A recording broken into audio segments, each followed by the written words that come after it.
Apparently the bus does not come by here. So if you're waiting on the bus, sorry. It's not going to be here this evening. You're going to have to call an Uber. Some other way to get to where you're going.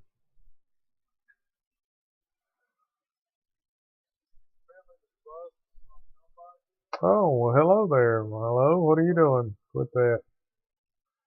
All right, so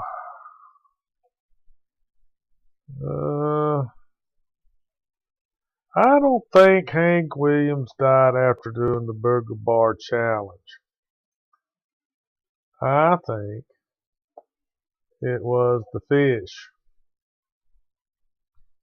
tacos that he had somewhere else, not the Booger Bar. Booger Bar.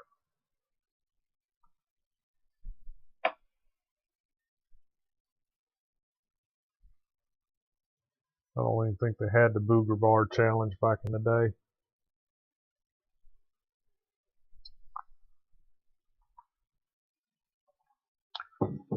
So, Ryan's here. Who else might be among us? Who else is the fungus among us? Does the video look choppy?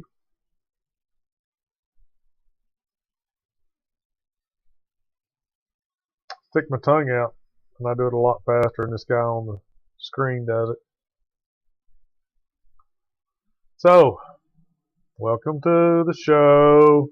Two watching now. Started streaming 99 seconds ago. Well, two. Is that me and you, Ryan? Is that?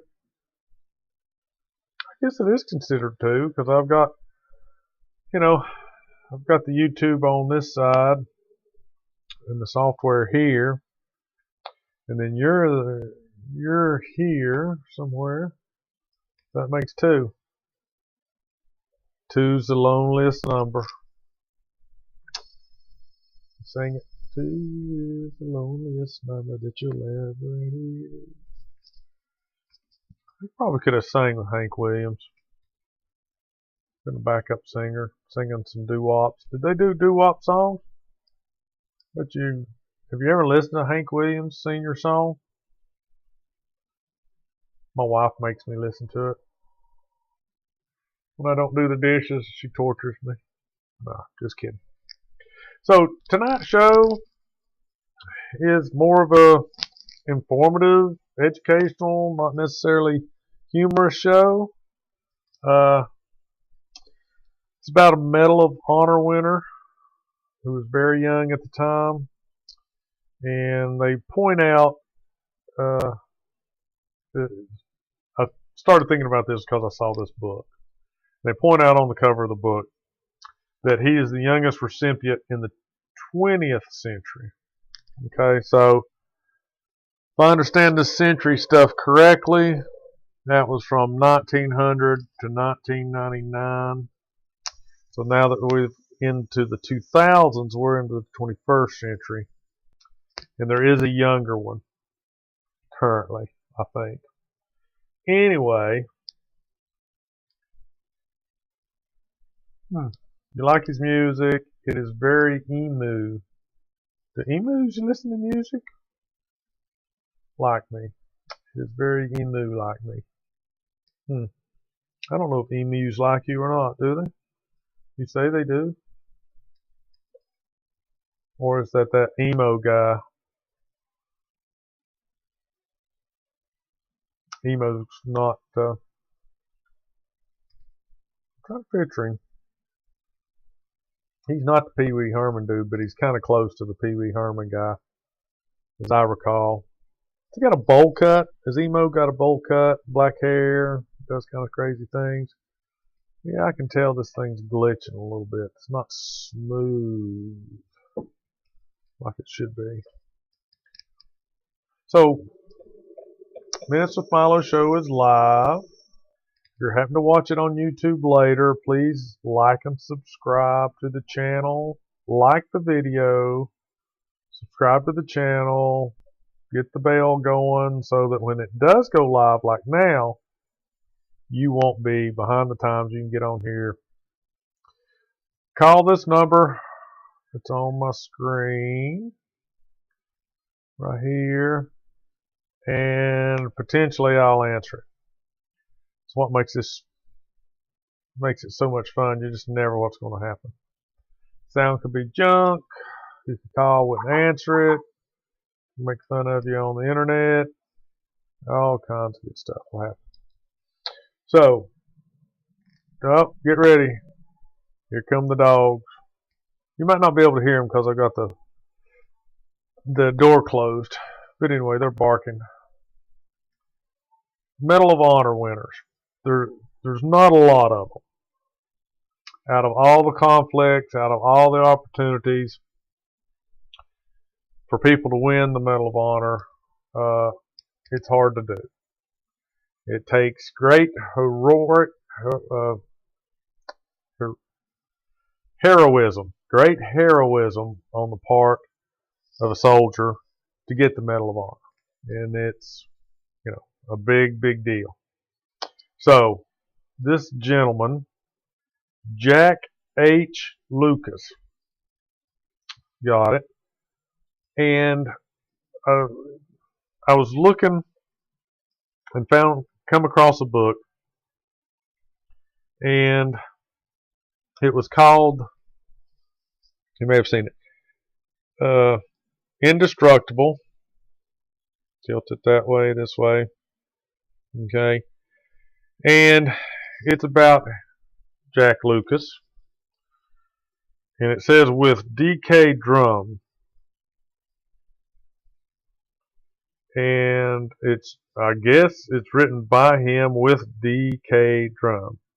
Indestructible, the unforgettable story of a Marine hero at the Battle of Iwo Jima. Okay? So, I had to have it, or get it, pick it up, and start reading it. And it was really detailed about some of the things. And I'm going to go through some of it, of the book, go through some of the stuff off the internet, just to give you some background on this guy.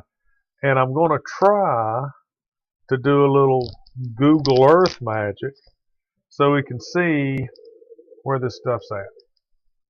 Okay? So, hello, Clell. Just as a getting into it kind of deal, I knew about the Medal of Honor recipient Hall of Fame, or museum, call it museum, that you can look up the Medal of Honor winners. And let's see if I can get it to come up on the screen. Did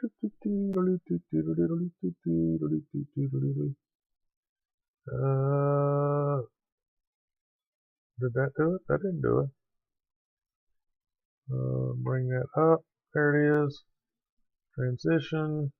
Alright, so I know I've blocked out my wonderful face, but you'll get over it. So you can go through Medal of Honor recipient database, and you can search by name, service branch, alright,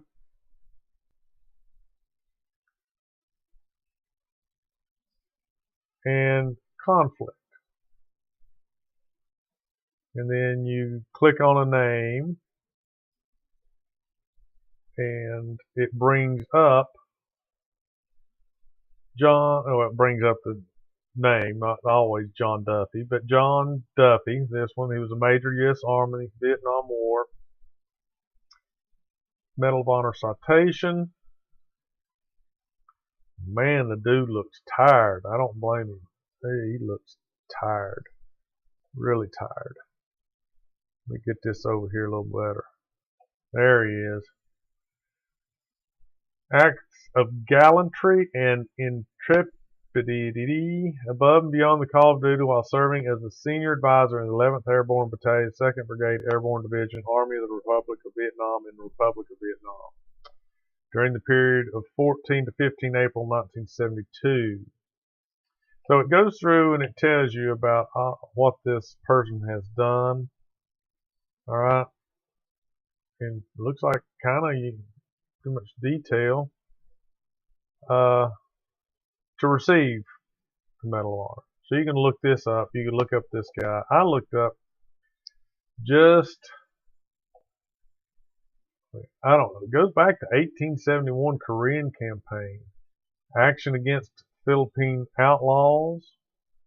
Apparently this doesn't show the little drop down menus. I don't know why you're not seeing these. But I clicked on the Civil War and we just went down through here, or I did. And in the Civil War they didn't give a lot of details. Voluntarily exposed himself to a heavy fire during the thickest of the fight and carried wounded men to the rear for treatment and attendance. And he was a chaplain in the U.S. Army during the Civil War, Francis Hall.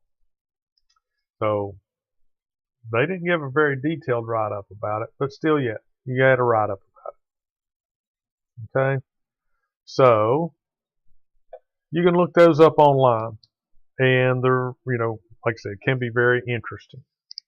I didn't look Jack Lucas up online in the Medal of Honor Museum. I looked him up on, of course, where? Wikipedia. Yes, Wikipedia. And so he was actually born Jacqueline H. Lucas, was his nickname was Jack. And I don't blame you if I had get caught up in my watch. Jacqueline, I don't know why. That to me that's a girl's name. Maybe that's a sexist outlook. But he was born February 14th, 1928. He died June 5th, 2008. Alrighty. And he was born in Plymouth, North Carolina. So, one of the things I was going to try to do through the magic of the internet was show you with Google Earth where that was. So let's do this. There it is. Come on now. Show me Google Earth. Huh.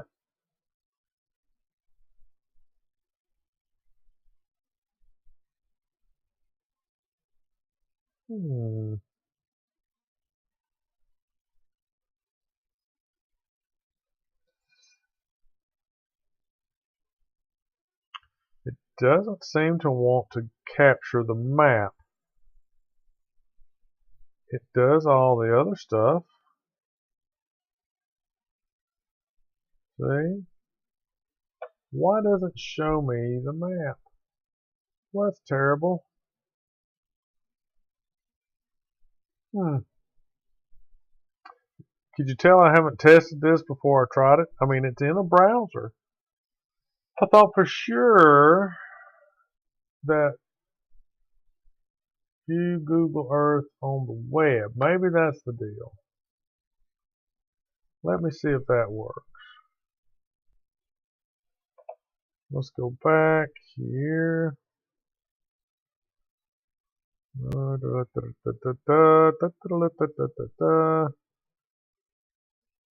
That works out better. Don't know what it's doing, but hopefully that'll work. Oh, she's kind of slow. She's kind of slow.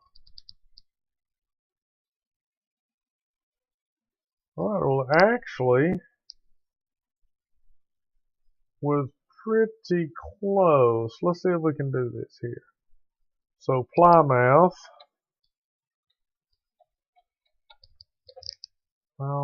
North Carolina. Okay. We don't want to see that. Oh my gosh, why do you do this to me? Did I not say close that junk? I said close that junk. Alright, so it's right here, Plymouth, North Carolina, right off the Roanoke River. What this thing is right here, that's pretty cool. I don't know what that is. But anyway, let's zoom out to see about where it's at in relation to everything else. So he lived pretty close to Nag's Head. Alright, Cape Hatteras.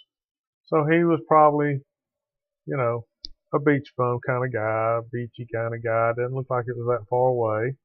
Okay. So that's where he was born. Alright, according to the book, at age 11, his father, which was a tobacco farmer apparently, passed away. Okay. And that led him to be kind of rambunctious with his mother. His mother remarried, and he wasn't happy with that. So she ended up sending him to a military school. It was close by, and he became more power captain. Oh yeah, we need all kinds of power to run this ship aground. In fact, he did become a cadet captain in this military school. And I believe at the age of 14 is when the Japanese attacked Pearl Harbor. Okay? So he was a troubled youth because his father had died early, and he loved his father. And his mom remarried, and that kind of, I'm sure, pissed him off. And so, you know, he had this trouble. She sent him off to this military base, or military school. All right. And apparently he really liked it. I mean, he did well there. And let's see if I can find the name of the school. I don't think let me look on the internet and see if it shows the name of the school. Edwards Military Institute in Salemburg.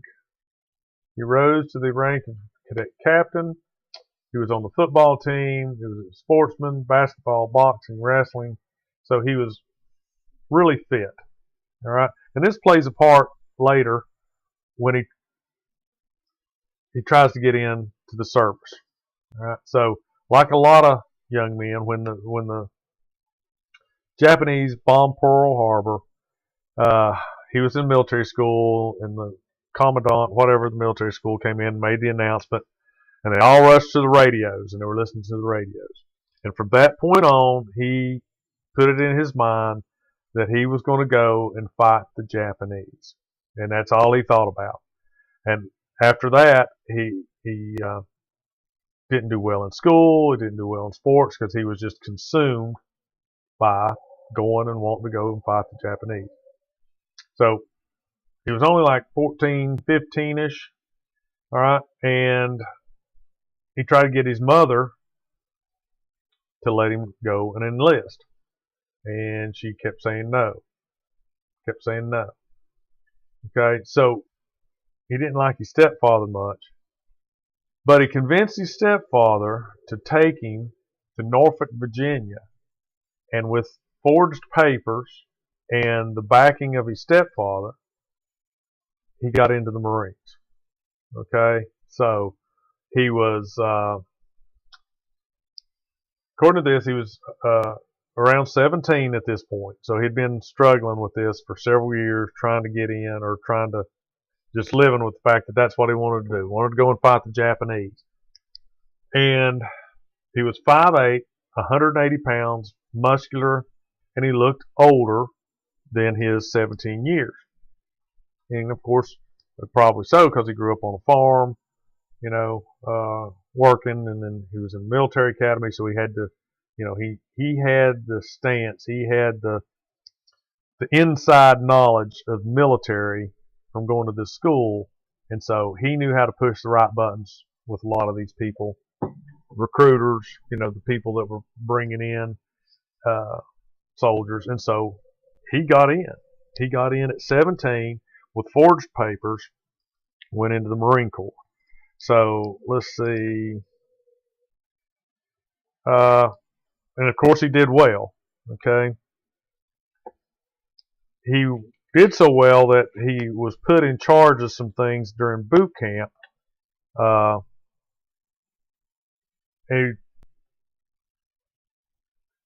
He went to rifle school. He was labeled as marksman. He knew how to drill. He knew how to march. He knew how to call cadence.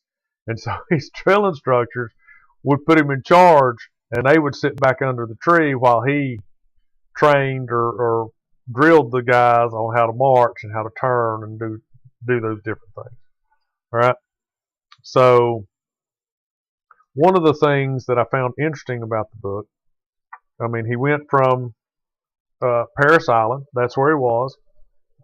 It started out, I don't know how long Parris Island had been there, but from the years World War II started, and then the Americans became involved because of Pearl Harbor, to the time he went, the number of recruits that went to Parris Island had gone from 2,000 to 10,000. It was unbelievable, the number of recruits that they were pushing through Parris Island, and it was just the Marines, In fact, they stopped voluntary recruitment. You could go up and say, I want to go into the Army and I want to go whatever. They stopped it because they had so many, and they just went by the draft, selective service. And so he was at Parris Island, and then after Parris Island, he got transferred to Pearl Harbor. So this is what I thought I might try again, since now I've got to look it up here. Let's go. This is what I like about Google Earth. All right.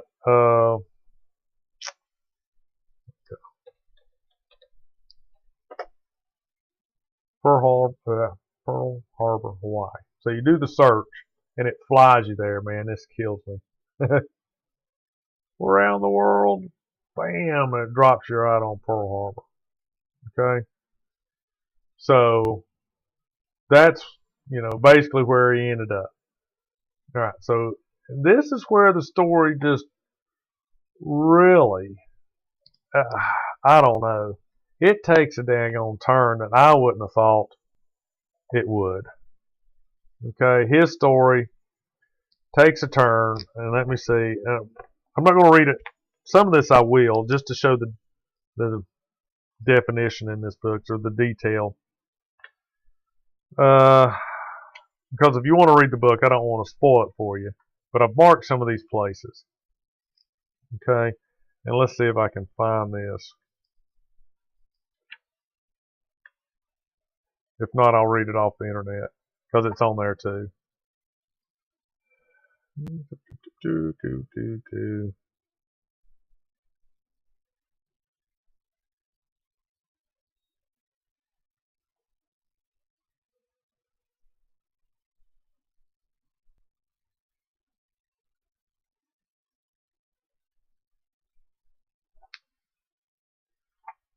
All right, let me see if I have to skip forward.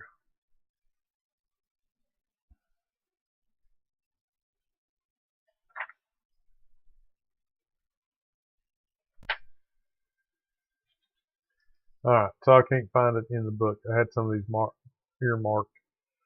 So he went to Pearl Harbor. He was assigned to go to Pearl Harbor, and he wasn't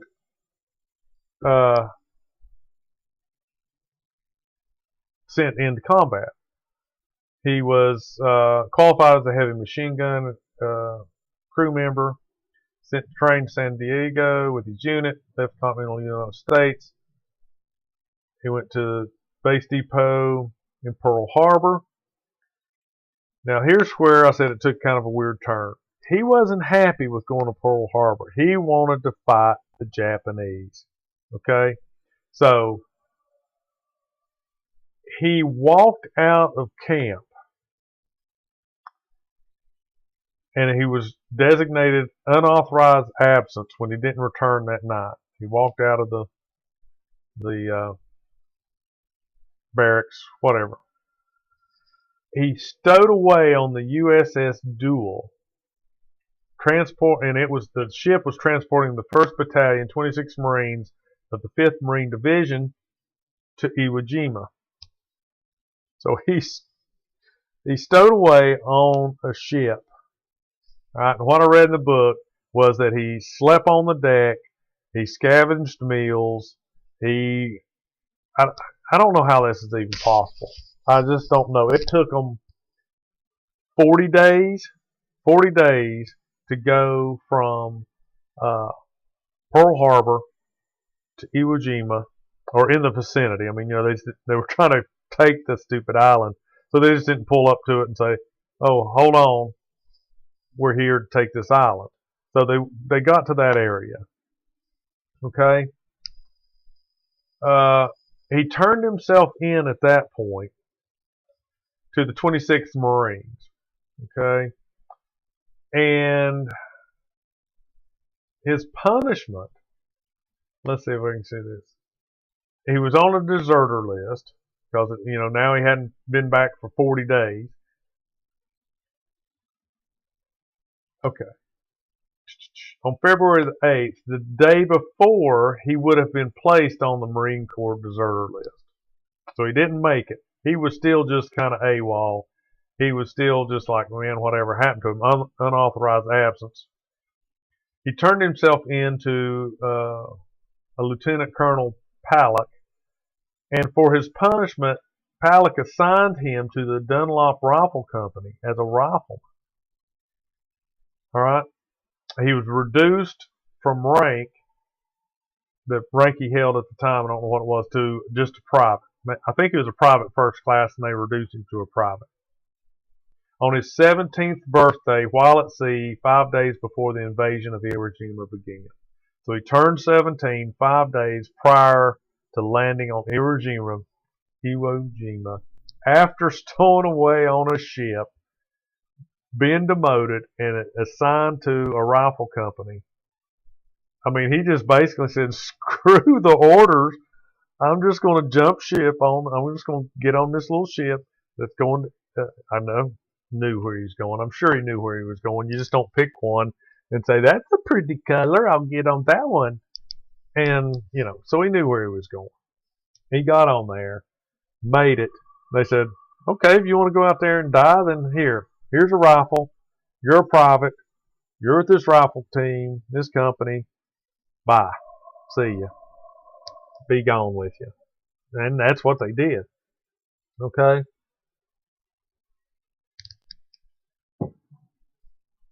So, here's what I thought.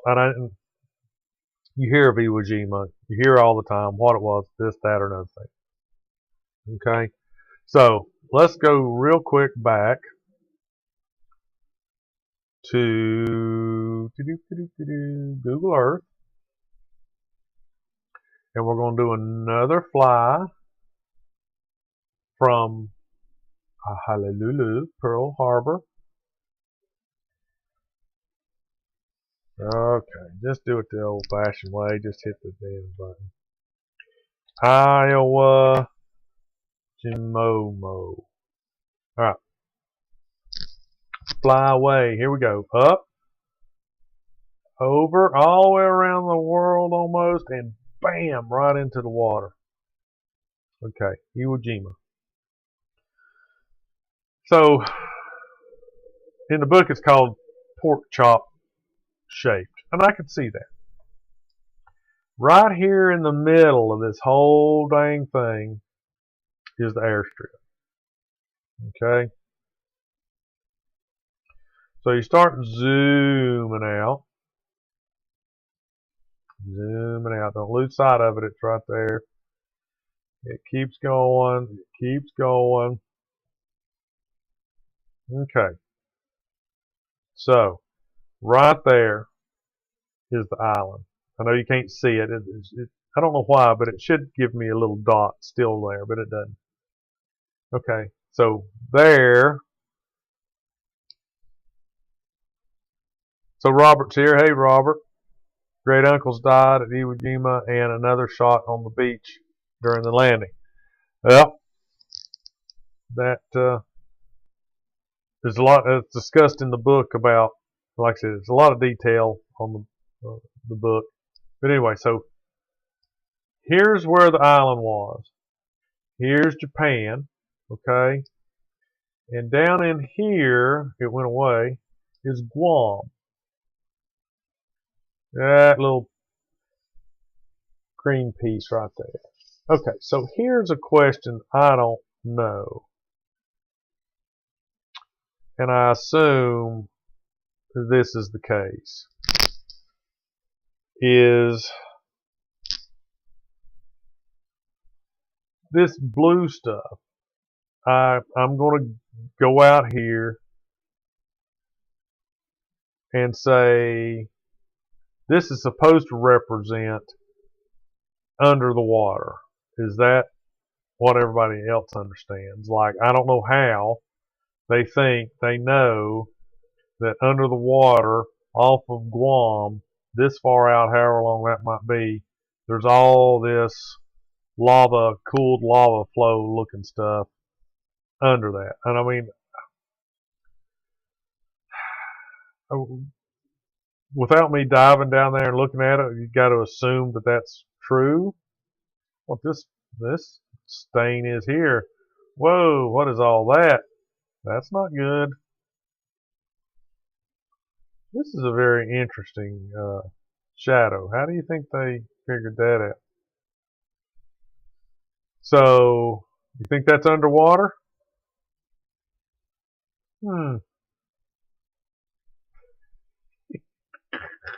Anyway, so according to the book, the importance of Iwo Jima, and I don't, like I said, I've heard stories, not sure, why, but go back through here real quick. Nothing's real quick.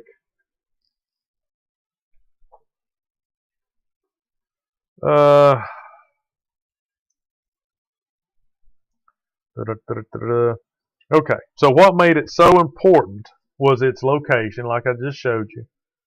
And I'll tell you why that's important. The United States had no, and this is straight out of the book, had no long-range fighter escorts to protect B-29 bombers en route to Japan from American-held Saipan in the Mariana Islands. So, where Guam is, this is northern Mariana Islands. So, in here, Saipan.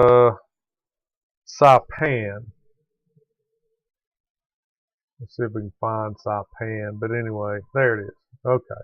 So here, this was American controlled. And if they were flying from here, oh, there's an airstrip. See it right down there? There's an airstrip here. Okay. So if they were flying from here to Japan to attack Japan with bombers, it was too far.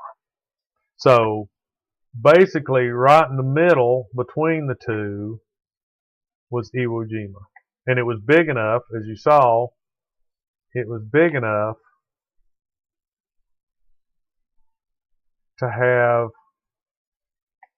an airport on it. I don't know where it went. It's one of these here. So that was its importance. Okay.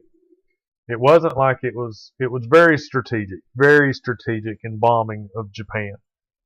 So it was a volcanic island, and it was covered in volcanic ash. I mean, in the picture, or in here, it showed that it had greenery on it, right? Which is not uncommon, but it was volcanic built, made, eruptions. So volcanic rock, ash, pumice, whatever you want to say. He refers to it in the book as trying to run or walk on beans That's how hard it was to move around on the beaches and to get traction. He said it was just like running in beans. So that was the main importance. All right. And it said here in the book, the Japanese dug 1,500 chambers into the island rock, each connected by 16 miles of tunnels and built on as many 5 different levels. The Japanese strategy was simple. Every soldier was ordered to kill 10 Americans before themselves were killed. It was not their intention to survive. These defenders of the Japanese soil were prepared for the American invasion, not only physically but also mentally. All right, so they had. All right, so here's kind of thing to wrap your mind around. They weren't savages. They're not stupid people. They knew the importance. They had to have known the importance of islands in this chain.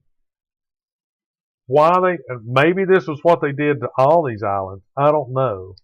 But you couldn't, in 1940 whatever, you couldn't dig, 1,500 chambers in so many levels and tunnels that connected them all in this volcanic rock. Maybe it was easy to dig. I don't know. 16 miles of tunnels. Now, these dudes didn't crawl around on their hands and knees in tunnels, right? These had to be tunnels that, even though the Japanese may have been short in stature, they still had to have room to maneuver down these tunnels. I would say probably 2 passing each other at least. And maybe even some bigger, because if you wanted the people to go through there, you needed weapons and ammunition to go through there. Well, you're not going to carry one in each hand. You're going to carry them, on hand trucks. You're going to carry them somewhere in boxes, in crates, in mass. So they're going to have to be big tunnels. And they just didn't dig that in 4 or 5 days. They didn't dig it in 4 or 5 weeks. I'd love to know how long they knew, how long they had planned, how many tunnels, how many spider holes, how many ambush points, how many pillboxes, all this other stuff they had built into this. They had to have guessed this was going to be the place, and took months and months of digging to fortify it. So, but anyway, this is where they were going. This was the point that they needed. And it, like anything else, this was worth all the sacrifices. Now, I don't know how many young men died. Robert says, he had 3 out of 4 of his grandmother's brothers were Marines, 2 that landed at Iwo Jima, and of course some, somewhere else, other ones. But, a lot of people, and they volunteered for this. This guy, Jack Lucas, went AWOL to jump a ship to go specifically to this island to fight the Japanese. And that's motivation. That's out and out. You could almost say hatred of, the Japanese at the point.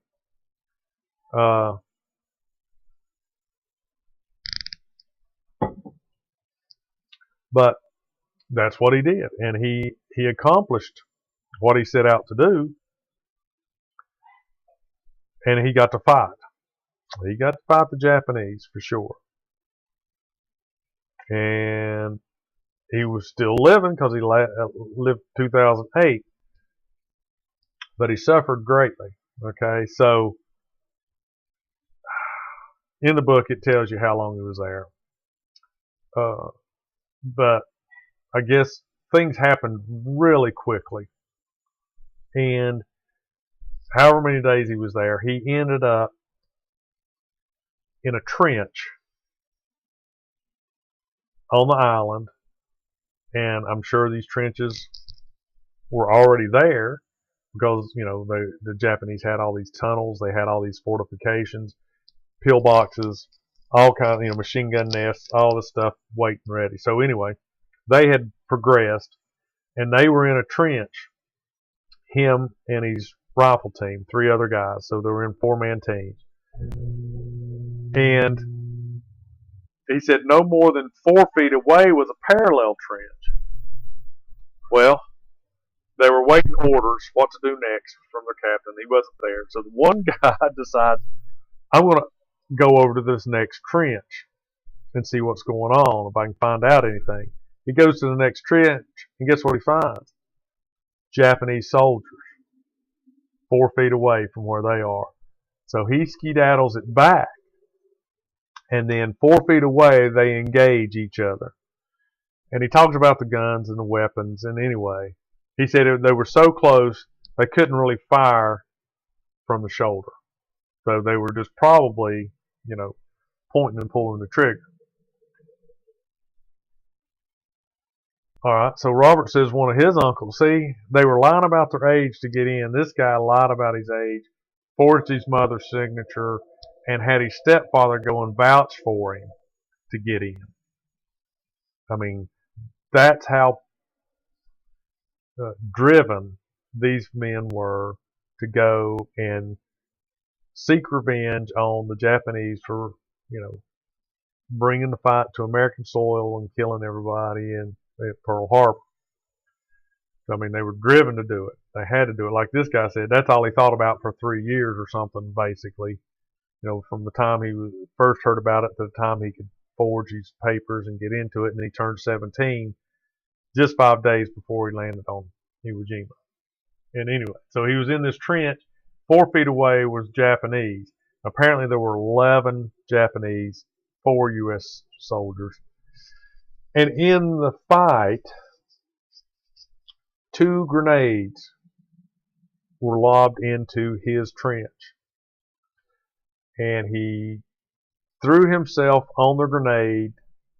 The way he described it, and this is what I said, and I'll read this specifically because, you know, if you read the whole book, this is not going to spoil it for you. You know already he got the Medal of Honor, and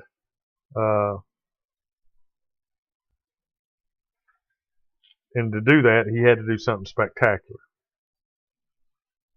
And so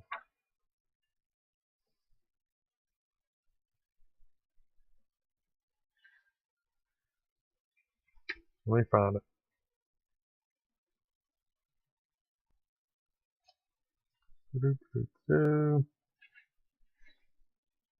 All right.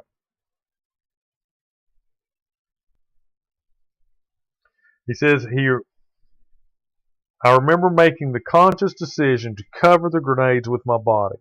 I knew if they detonated, all of us would have been injured and unable to defend ourselves. The Japanese could easily have finished us off. I had a choice to make and not much time to make it. I could die alone, or all four of us would die. The projected outcome for me was no different either way. Jumping on the grenade was not a unique act. Everyone knows the result. It is amazing how much thought raced through my head in a short amount of time. I dropped to my knees, with a single stroke of my rifle butt, rammed one grenade into the ash. I dove on top of it. Simultaneously, I grabbed the second in my right hand and pulled it underneath me and pushed it into the ash as far as I could. I have a faint recollection of someone running across my back as he hurried to make good his escape. Across my chest hung 6 grenades of my own. I did not even have the opportunity to shut my eyes. It was fate that put me in harm's way, but it was the faith that saved me. So, I mean, you know, those were in his own words. So, I mean, you know, his thought process was, I'm going to die no matter what. This is just a given. So, I could save my other team members, I'm still going to die. I'm going to die either way. I can save the team members, and they can defend themselves against the Japanese. And that's what he did. Okay? So, I won't go into how or why, but he survived, right? He lived to 2008, so he survived. And this is part of it that you just blows your mind. He was left by his teammates, his rifle company, his rifle team. He was left for dead. They thought he was dead, but he wasn't. And so he lay in the trench until a corpsman came by and checked on him and found that he was alive. So, anyway, that is how he earned the Medal of Honor. Now, he didn't get it like the next day or a week later. I think it took like maybe 2 years or something for him to actually get processed and get the medal, presented to him. Okay, so that is basically his story. And like I said, he was the youngest at the time, so just barely 17 when it happened. And there's more. I just went through and I picked out some highlights. But I'm going to tell you one more thing that I found very interesting. And we've talked about this before, and I say us, at lunch with these guys. And I don't know if they remember the conversations. And I know I've had it with Craig. But, of course, he was wounded, severely wounded. Yada, yada. Things happen. They go on. It goes into detail in the book about how this takes place.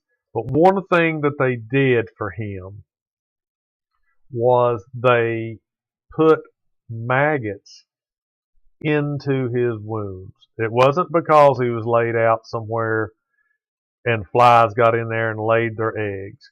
They intentionally put maggots into his wounds and trapped them in there. And when I say trapped them in there, apparently they put a plaster cast over this area and they were in there. Okay? And we've talked about the use of maggots and leeches and different things for treating wounds and ailments, that kind of stuff. Okay? So this will be the last thing. We've been on here 47 minutes. This will be the last thing. I want to leave you with this bundle of joy, these words of wisdom. All right? After surgery, maggots were placed into the wound and a proper plaster cast applied over the snacking herd of larvae. Never had the words flowed so well. The young insects would devour only the rotting and dying flesh, increasing the probability of a better recovery. The movement of the maggots chewing on my arm nearly drove me crazy. Oh gosh. That would be unbelievable. Unbelievable. So, anyway, maggots was wound treatment since Civil War, right? Common treatment. They wouldn't. I believe in England, I actually read this, leeches are still used. I don't understand why for localized, I don't know what, treatment. Let's just call it for localized treatment. And this came up from gout. If you had gout on your big toe, why not try a leech, man? Try 2 leeches. Put them little devils on there. Let them suck on the lactic acid. Let them swell up really big with all that stuff. And then just knock them off. Why not? What hurt? Why would it hurt? How would it hurt? Maybe I'll go and do a show that actually use leeches for fishing somewhere, I think maybe up north, Michigan or someplace. And these dudes build leech traps. Might do a show on that because it's amazing how they do this. But anyway, so I don't know. But maggots, why not? They wouldn't do it today. They wouldn't just say, hey, call down to the pharmacy and let's get, well, I don't know, let's get about 300-400 eggs, fly eggs, and drop them in here, let them grow into maggots and just eat away at this rotting flesh until they get to the good stuff. You know, they just wouldn't do it. Anyway, so get the book, read the book. You can't have this book because my wife's done laid claim to it. All right. If you want to read some of these other stories, get out there and look at the Medal of Honor Museum.org. MOH Museum.org is what it's called. You can look up all the stories, read the stories. I keep saying this is going to be my last thing, but I have to do this for the guys that are old, Robert. Did I say Robert? Did I say that out loud? The guy. All right. So, he was given his Medal of Honor. Okay? And he writes in the book, I was in good company the day of my decoration. There were 14 recipients, including myself. And the very first one, okay, Lieutenant Colonel Gregory Pappy Boyington, age 32, of Okanagan, Washington. Pappy Boyington. Baa Black Sheep. Am I right? Is that not Pappy Boyington? So, for you old fellers out there that used to watch Black Sheep, what was it, Black Sheep Squadron? Was that the name of the show? Robert, Black Sheep, yeah. Black Sheep Squadron, was that, or just Black Sheep, the name of the show? Robert Conrad was Pappy Boyington. Man, I love that show. They flew those Corsairs, the fold-up wings. He had that, I don't know what kind of dog it was. It was white. It wasn't a bulldog because he had a longer snout. It was like Mackenzie, the bud dog.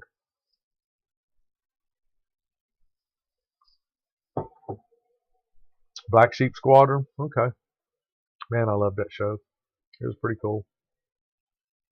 Anyway, so that's it. I hope the video is creeping into the Yallas. I'm getting a lot of misframe. I don't know why it keeps climbing. Let's do this. Let me close that out. Let's close that out. I don't know if did that help any? No. No. It's just going to hell in a handbasket. Anyway, like, subscribe, leave comments, get the notification bell turned on, because I post a lot of this when it's coming up, what the show's going to be, and all that kind of stuff on the YouTube community that you can send out messages, and if you subscribe and have the bell turned on, you'll get notification that I put out a post.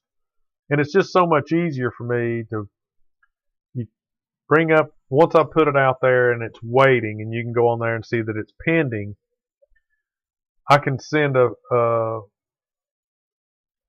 post out, and I can share it to Facebook, I can share it to Reddit, I can share it to Twitter, I can share it to a lot of those social media platforms from just YouTube. So, and I also send it to all the subscribers. So I know most everybody's accustomed to Thursdays and Mondays nights, but if you're interested to know what the show's going to be about, then that's one way to stay up on it. So anyway, share it with your friends, tell people about it, and I hope you enjoyed it. So that's it for tonight. I don't know what the next one's going to be about. I haven't thought about it. Might be about maggots and leeches. Maybe not. I don't know. We'll think about it. Come up with something. But anyway, appreciate everybody.